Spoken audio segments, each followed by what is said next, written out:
This is Jamey from Stonemaier Games, and today I'm going to talk about the things that I typically think about in the week leading up to the launch of a Kickstarter campaign.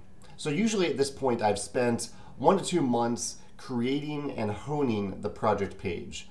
And so the final week isn't something I save for creating the project page. That's already done at this point.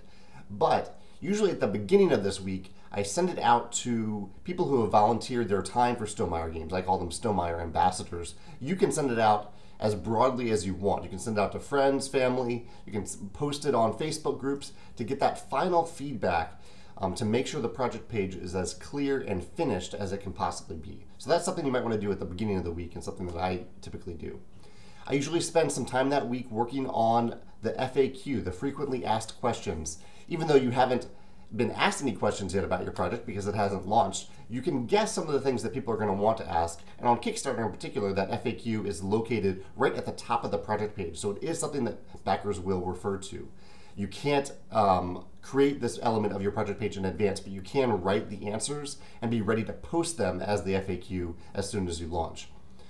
I also try to write my e-newsletter, the e-newsletter that I'm going to broadcast to our subscribers for the Kickstarter launch. I don't wait until launch day to do that. I do that the week leading up to launch, and I use the Kickstarter preview link. There's a preview link that Kickstarter provides you. I put that in the e-newsletter. That link will update automatically and redirect to the final Kickstarter project page when you launch the project. And finally, actually not finally. First, I also make sure, like the day or two before I launch, I make sure that all links and files linked to on the project page are updated. Sometimes those file links might change leading up to the actual launch, so I want to make sure they're all updated.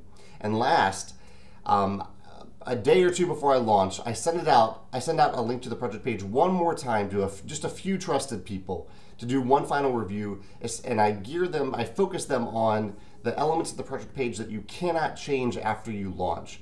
In particular, the text in the reward levels. You can't change that after backers start to back those reward levels. So that's the one final thing that I want to make sure that I have people look at, and then make sure that I don't actually change anything about it after that, because any changes that you can make could introduce a weird line break or a weird typo. So I want to do one final review just to make sure those elements that can't be changed are final, and then hold myself back from actually changing them after that. There's a lot more. If you look at my Kickstarter Lessons blog, there's a whole post with a long checklist of things that you might want to think about on the week leading up to your Kickstarter launch. And I'm happy to answer any questions there. Thanks.